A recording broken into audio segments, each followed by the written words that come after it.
On today's show, we go over what we'd like to see out of the NBA Draft Combine, how the news and notes out of the NBA Draft Combine may or may not impact the decision-making process for the Houston Rockets at the top of the draft, as well as revisiting some of the potential red flags out of the top 5 NBA Draft prospects this year. We'll also hit on the most recent news regarding your Houston Rockets and how they're preparing for next year's NBA season, despite the fact that this one isn't even done with yet. And lastly, we'll revisit the Tankathon simulator as we are just a couple days away from the NBA Draft Lottery. All of that and more coming up right here at Locked On Rockets. This is Mission Control, Houston. Ignition sequence start. With the second pick in the 2021 NBA Draft, the Houston Rockets select Jalen Green. T-minus 15 seconds. Guidance is internal. I'm going to keep working. I'm going to keep getting better every day. I'm going to keep perfecting my craft. And every time I step on that floor, I'm coming. 6, 5, 4, 3, 2, 1.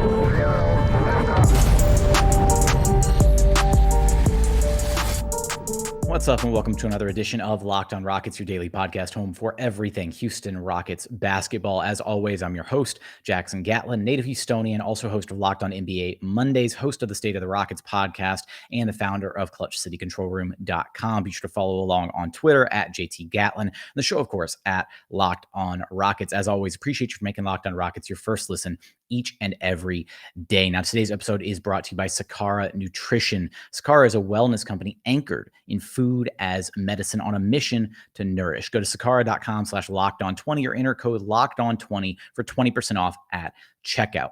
Now, for today's episode, we've got a variety of topics that we want to get into. Talk about the NBA Draft Combine list of participants that dropped about midway through last week that we haven't been able to touch on quite just yet, unfortunately. I'm going to talk about the expectations for the NBA Draft Combine, as well as the potential red flag areas for some of the top 5 prospects as we, navigate through the pre-draft process and get ready to dive into our individual player-specific draft profiles for each of the top prospects, as well as a few of the other prospects that should be available at pick number 17 for the Houston Rockets. We'll also revisit the most recent news regarding your Houston Rockets and how they are preparing for next season, even though this season still hasn't quite finished yet. And of course, we'll hit the Tankathon simulator to take a look at some of the possibilities for this year's draft lottery before the fateful day arrives. Now, if you're wondering why I sound a little bit different today, is because not only did at the end of last week did I encounter, unfortunately, some hardware issues with my computer.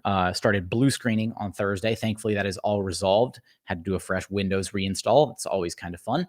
But over this past weekend, I unfortunately had to visit an urgent care doctor and found out that I have some type of inner ear problem that is causing me a great deal of pain and discomfort, if I'm going to keep it a buck. And talking a little bit quieter helps. So in order to get through the show, because I hate it when I can't do the show, and I miss doing this show, and I want to do this show, we're going to go with Smooth Jazz Jackson for however long it takes for my head to not be split in two because of whatever the hell is going on here. So with that, that's why I sound a little bit different today, and I don't know how long this is going to last for. Hopefully it's palatable for now. So with that, let's get into the topics for today. And I want to start with the draft combine list because it dropped midway through last week, if memory serves. And basically what was really interesting, what stood out to me is, all 5 of the top 5 prospects in this year's NBA draft, Jabari Smith, Chet Holmgren, Paolo Banchero, Jay Ivey, and Shaedon Sharpe all plan to participate at the NBA Draft Combine. And now whether, their level of participation is still quite, TBD. The Draft Combine taking place starting Monday, May 16th, all the way for a week through Sunday, May 22nd, if I've got my dates right, make sure. So that'll be the last day of the combine. So be sure to be on the lookout for news and notes from the combine throughout this week on this show specifically, as well as on my Twitter feed. I'll be sure to share anything that we find there. We'll also try to keep you up to date with that over at the Clutch City Control Room Twitter feed. So follow that at Clutch City CR. But with the draft combine, I find it, interesting to see what level of participation we're going to get from the top 5 prospects, right? Are they just showing up for the measurables components, right? Are they just showing up to get their official height, weight, wingspan, vertical jump, like all these different, physical tests to be done? Or are they actually going to show up and do some drill work? Are they going to try and prove that some of the areas in their respective games aren't necessarily red flags? And I think it's important to revisit some of the concerns with each of these 5 prospects as we're looking at them before we get into our deep dives on each of them, because we will revisit, their strengths, their weaknesses, their fit with the Rockets, all of this stuff. But let's just kind of go top to bottom really quick, because there's no news yet about the draft combine other than the announcement list, which the list was ridiculously long. It's somewhere over there on my Twitter feed from earlier this week, or this past week, I should say. And again, I think it's just important that the top 5 guys are all participating in some degree.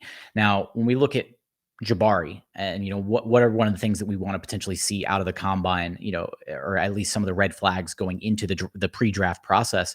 And that has to be his distinct lack of ball handling ability and his the concerning inability to finish inside. Now, are those areas going to be answered, by the NBA draft combine? Maybe, maybe not.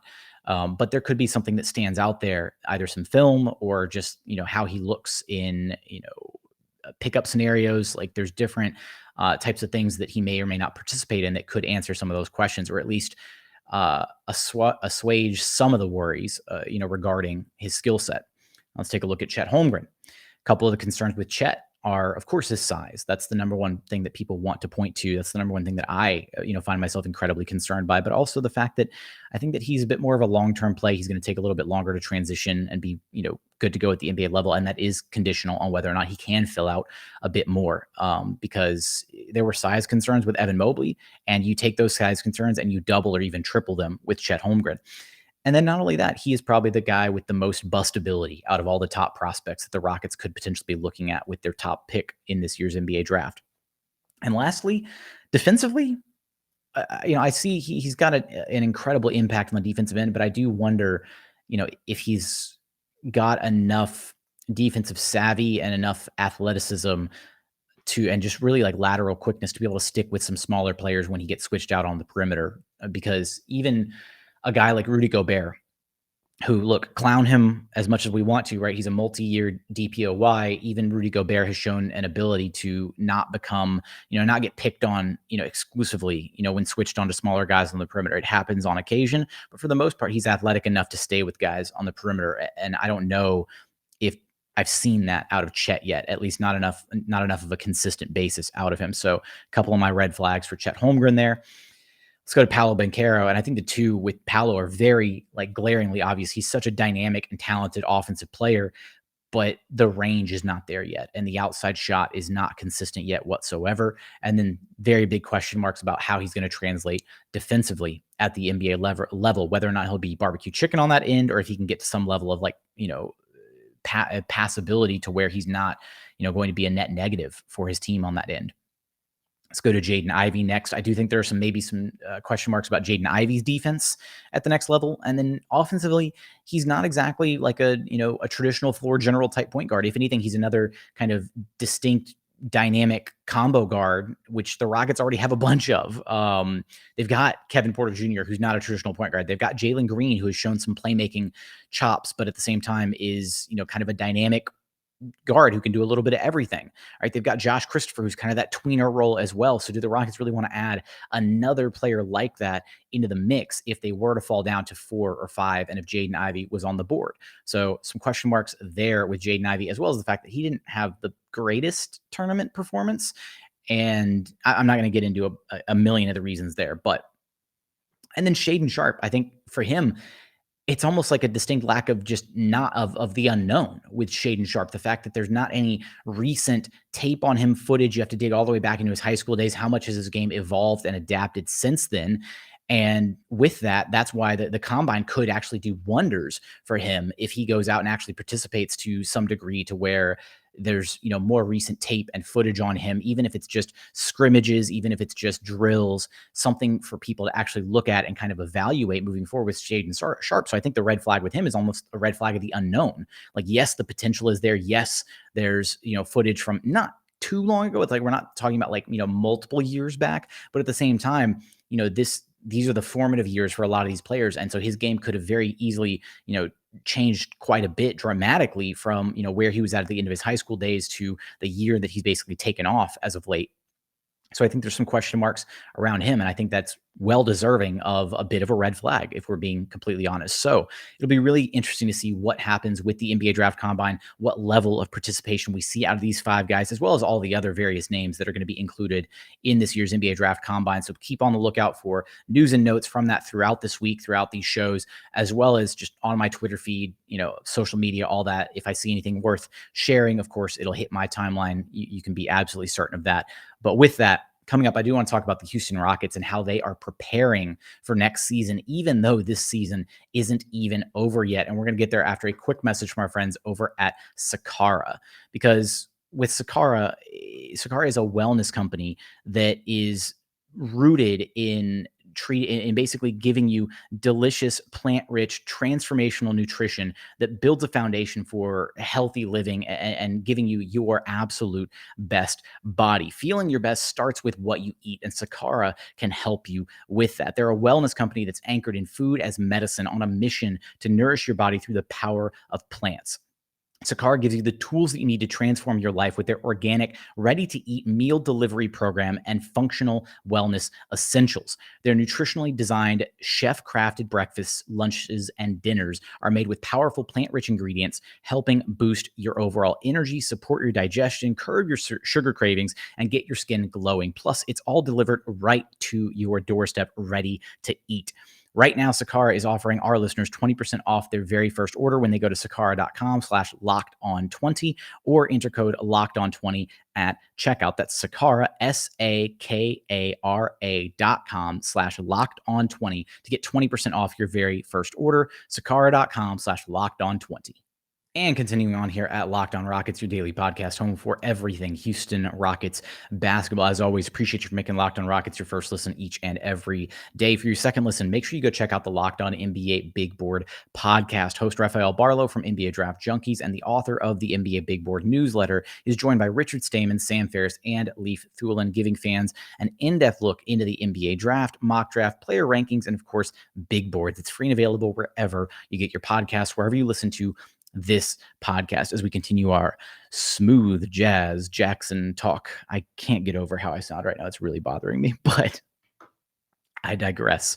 Let's continue on with the show and let's revisit what's going on with your Houston Rockets, because the Rockets actually just held a community outreach event working to renovate the Memorial Hermann community center in the Memorial Hermann area.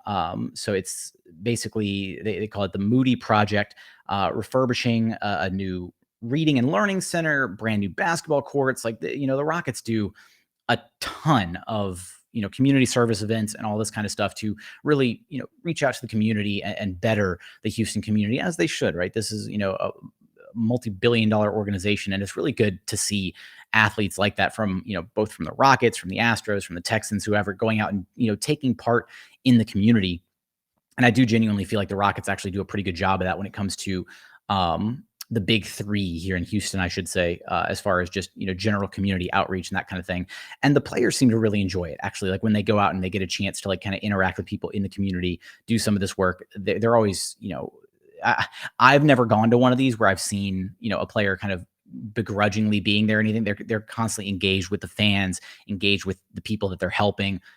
Mayor Sylvester Turner was there, all of that. It was a cool event to see the footage from. Unfortunately, didn't get to attend it this time around, but the news and notes from this event are quite relevant. And the fact that Jalen Green, Josh Christopher, and Alperen Sengun attended the event, as well as Steven Silas and representatives from the Houston Rockets like Gretchen Shear. So looking at what's important about this event is it was noted that Steven Silas talked about the fact that there are a bunch of guys, like 9 to 10 guys right now on the roster here in Houston working out. Even though the season just ended, there are guys currently here in Houston working out, focusing on growing their game. And one of those guys is actually Eric Gordon.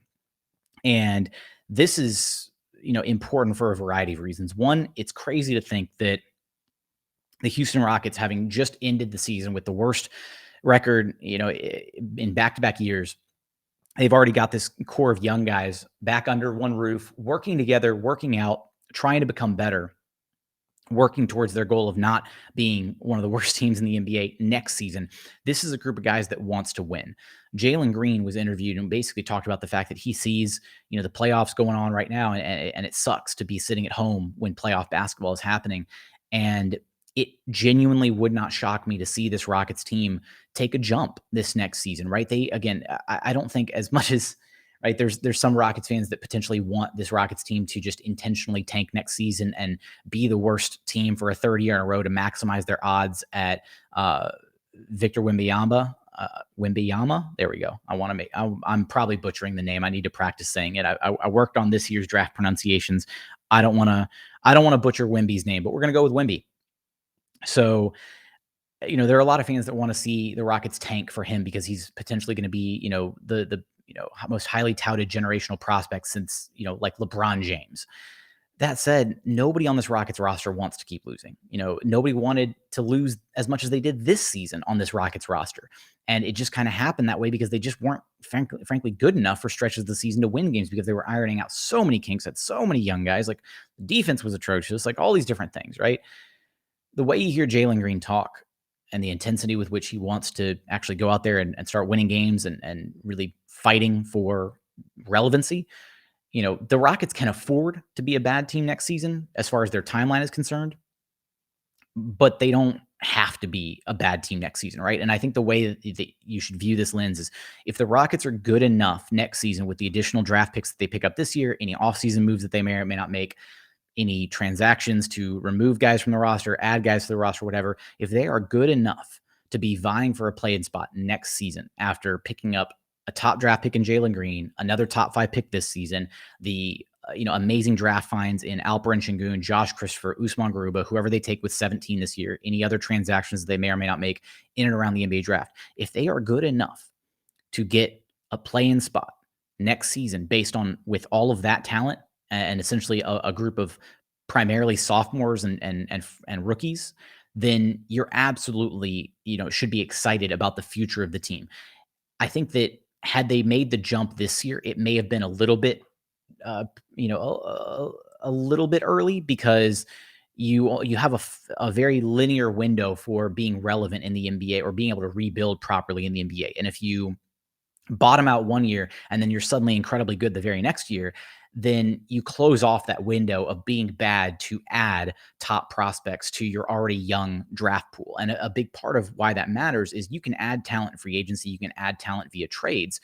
But unfortunately, when you do that, chances are some of the players that you're going to be potentially adding via those avenues are already established players who have sizable contracts that you have to deal with. And one of the most important things when it comes to building a championship caliber roster in the NBA is timing and luck. Or I guess a couple of the most important things, timing and luck.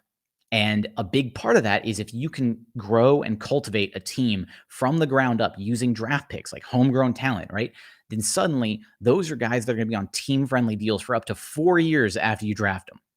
That is huge in the grand scheme of things to where the Rockets aren't going to have to pay Jalen Green his rookie extension until much further down the line. Same thing for whoever they draft this year with a top pick, right? That level of club control over those top players as they kind of come into their own and they take off and they have strong second and third years, having that level of flexibility within your NBA salary cap before those guys have to hit their paydays is really, really important.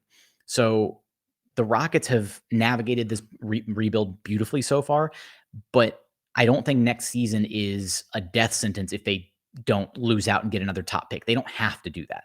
And then the following year, it's important for them to be able to be back in, in their winning ways, because that's when the first of the, I believe, pick swap or owed pick, to OKC, one of the two, becomes relevant again. So the Rockets want to get back to winning sooner rather than later. Is it destined to happen next season, we'll see. But the fact that they're already putting in a crazy amount of work this offseason to get to a place where they can be competitive next season, it does bode well. The chemistry is absolutely there. And these young guys, they want to succeed. They aren't just blowing off steam. They're not just out partying all summer. And this harkens back to a big part of the work ethic thing that we were talking about, that we've talked about consistently all year long with Jalen Green. He is a guy who wants to put in the work, who wants to become the best. And to see him already putting in work in May, before this current NBA season is even over, towards next season, it's exciting stuff. I still have one more note here that I mentioned, talked about Eric Gordon being involved in these workouts. Want to talk about that as well as do some tankathon spins and final thoughts here in this final segment. We're going to get there after a quick message from our friends over at Built Bar, because when it comes to protein bars, you've got to check out Built Bar. They're the #1 protein bar on the market, and for very good reason. They are basically candy bars that are coated in 100% delicious chocolate. They're not gritty. They're not chalky like other protein bars are out there. You've got so many amazing flavors to choose from as well. You got salted caramel, cookies and cream, raspberry, strawberry, my personal favorite, coconut brownie chunk, mint brownie. You just can't go wrong with any of the flavors on their menu. Every single bar is low cal, low sugar, high protein, high fiber. Amazing if you're on a keto diet. Amazing if you're trying to cut back a little bit, lose a little bit of weight. Be sure to check them out, and you can go to built.com and use promo code LOCKED15 to get 15% off your very next order of the best tasting protein bars you will ever find on the market. Again, that's promo code LOCKED15 for 15% off at built.com. And final segment here at Locked On Rockets, your daily podcast home for everything Houston Rockets basketball. As always, appreciate you for making Locked On Rockets your first listen each and every day. Now, for your second listen, be sure to check out the Locked On NBA podcast, from the very first jump of the play-in tournament to the very final buzzer of the NBA Finals. Locked On experts take you deep inside the playoffs with insight and analysis affecting all 30 teams. I host the Monday show. It's out today. Go ahead and give it a listen. It's always a ton of fun. Be sure to check it out wherever you get your podcast, wherever you listen to this podcast. Now, as we're navigating the final segment here, a couple remaining points moving forward, news and notes with your Houston Rockets. The first of which I did mention, Eric Gordon was one of the guys that, is here in town working out with the young guys. It's that, like, that's kind of rare for EG, right? That's different for a veteran to be with these young guys, after, again, a losing season. It would not have surprised me to see EG just like go do his own thing. Or I guess it wouldn't be surprising for a veteran, in EG's position to basically want nothing to do with this Rockets team, right? To be like, nope, you guys, losing organization, rebuilding, I have no interest, whatever. This just shows that, what was basically the sentiment that was being shared, pre-deadline, the sentiment that's been shared about Eric Gordon, is that he is enjoying this role with this Rockets team, that he is bought in to being here through the rebuild. He's embraced this role as the veteran leader, the mentor for these young guys, that he's not itching, chomping at the bit to be traded to a contender. And, none of that really. Again, the Rockets, maybe if offers had been different, maybe if there was a better offer on the table, they would have entertained that. But, adding a late first in this year's draft didn't make sense for, the variety of things that Eric Gordon brings to the table for this Rockets team. Like, again, teaching these young guys how to exist, instilling good habits in them, doing the right thing as a veteran.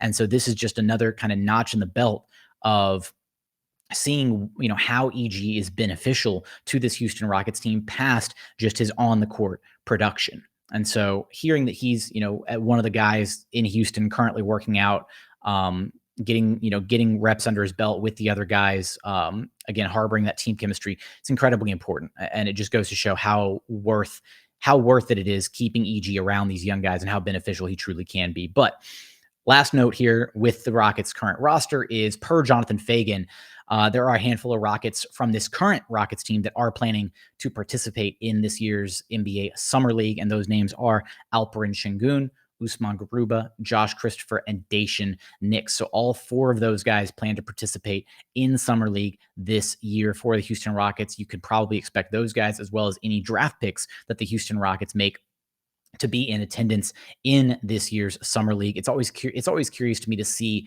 which guys decide they want to come back for another year of Summer League, guys who have participated in it as rookies, and then guys who come back and do it again the following year. So I'm very invested in seeing Alperen Sengun, Usman Garuba, and Josh Christopher and Daishen Nix, all tear up the summer league. I can't imagine that they're going to get full-time starters summer league minutes, especially when you consider any of the other prospects that the Rockets bring in that they really want to focus on and highlight. But it'll be a great first glimpse at what Alperen Sengun looks like with any of the, bigs at the top of the draft if the Houston Rockets decide to go that route, if their pick, is, in range to grab one of Jabari Smith or Paolo Banchero or Chet Holmgren. It'll be the very first glimpse at what one of those three guys potentially looks like playing alongside Alperen Sengun. So that's incredibly exciting stuff right there. Summer League this year is going to be July 7th through 17th. I should be there for the first 4 or 5 days of Summer League. So if you're coming out to Summer League, be sure to drop me a line, say hi, we'll hang out, grab a beer, maybe go to a game or something, all that kind of stuff. So all of that to say, Summer League is going to be really, really exciting this year for the Houston Rockets. But that covers all of my most recent news and notes regarding the Houston Rockets, what it means, just kind of, my understanding of how these things, could or could not impact the Rockets, my takeaways from them. So with that, I think that brings us to the NBA Draft Lottery Tankathon Simulator, because we've only got 2 days, 5 hours, 51 minutes, and 57 seconds. 50 minutes and 57 seconds as it's just counting down on this stream while I'm recording. So very little time before Tuesday evening when we get to the actual NBA Draft Lottery. And again, the Locked On Network is going to be doing a live lottery reaction show. So just like last season, you can tune in and you can see my exhilaration if the Rockets get the number 1 overall pick. You can see my dismay if they fall all the way down to pick number 5. And so with that, let's go ahead and run a sim and we'll knock it out really quick. And I can't click the sim over here. I'm on the wrong thing. So here we go. Let's sim this lottery. And okay. Not terribly bad. Rockets fall down to pick number 2. The San Antonio Spurs skyrocket all the way up to pick number 1 because, of course, the Spurs would jump all the way up and get a number 1 overall draft pick. Indiana Pacers jump up 2 spots to number 3. The Portland Trailblazers jump up 2 spots to number 4. And Orlando drops all the way to 5. Detroit all the way down at 6. OKC all the way down at 7. Sacramento at 8. This is a weird spin. This is all kinds of strange, but not going to complain. Houston Rockets back-to-back picks at number 2 overall. That's a great spot to be in. Honestly, as long as the Rockets, retain like a top 3 pick, I'm going to be really content. If they fall to 4 or 5, it becomes a bit more of a question mark because the kind of consensus top 3 prospects seem to be apparently be the 3 bigs. I still have Jaden Ivey a little bit higher on my board than Paolo Banchero. That could change as we approach the draft process. I'm still, I haven't wavered too much from where I was originally at. But with that, let's go ahead and make a pick for the San Antonio Spurs. I think with the Spurs, they've got DeJounte Murray already in tow. They've got a young, dynamic, guard. I feel like the Spurs would either take Chet Holmgren or Paolo Banchero number 1 overall, which means regardless of who they take number 1 overall, at least in this Tankathon sim, it leaves Jabari Smith Jr. on the board, which currently with my big board being Jabari, Chet, Ivy, Banchero, and then Sharp down at number 5, I would go Jabari Smith, either way, regardless of who the Spurs were to pick at number 1. But if the Spurs were to, say they wanted Jabari Smith at number 1, I would take Chet Holmgren with the number 2 overall pick. So let's go ahead and just say Spurs take Chet Holmgren number 1 overall. Rockets are going to take Jabari at number 2. Indiana Pacers, I would have to imagine that they would probably take Paolo Banchero with number 3, but I could also maybe see them wanting to pair if they want to get rid of, Malcolm Brogdon, go for a full age reset, have a dynamic backcourt. They could potentially go Jaden Ivey at number 3.